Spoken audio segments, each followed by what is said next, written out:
এতিয়া এলকহল যিবিলাক নাচাযুক্ত বস্তু তাত 40% GST 40% GST লগোৱাৰ পিছতো ইমান মানে কি আজি যোৱা দীপাৱলীত এইটো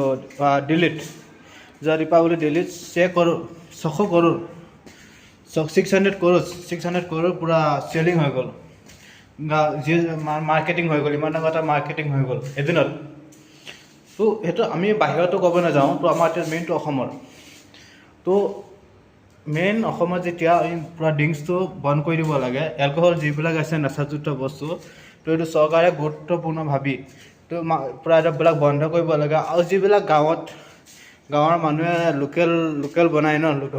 ঘৰতে বনায় তো সেইবিলাক আমাৰ গাঁৱৰ মানুহে চাই চিন্তি মানে বন্ধ কৰি দিব লাগে সেইটো কাৰণে মই পূৰা ছাপোৰ্ট কৰিম আপোনাক ৰাইজে ছাপোৰ্ট কৰিম আৰু মই বিজেপি ছাপোৰ্টাৰ হয়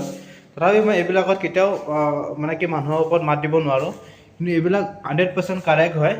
আৰু মানুহে যদি এইবিলাক কওঁ বুলি ভাবিছে যে মাজিম আৰু মানে কি এটা নিউজ পাইছোঁ কৈছে আমি জুবিনদাৰ ন্যায় নোপোৱালৈকে মদ খোৱাটো বন্ধ কৰি দিম তেনেকুৱা এটা নিউজ পাইছিলোঁ মই কি জুবিনদাৰ সমাধি ক্ষেত্ৰত বহুতে মদ খাই অভদ্ৰামি কৰিছে তাতে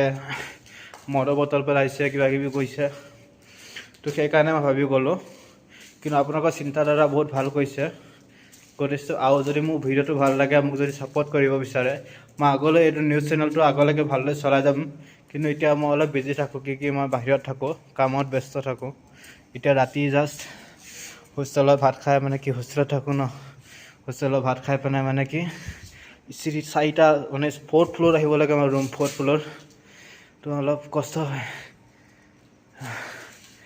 তো সেইকাৰণে ভাবিছোঁ আপোনালোকে যিটো ভাবিছে বহুত ভাল ভাবিছে প্লিজ মোৰ পেজটো আপোনালোকে আগুৱাই নিব ফ'ল' কৰিব থেংক ইউ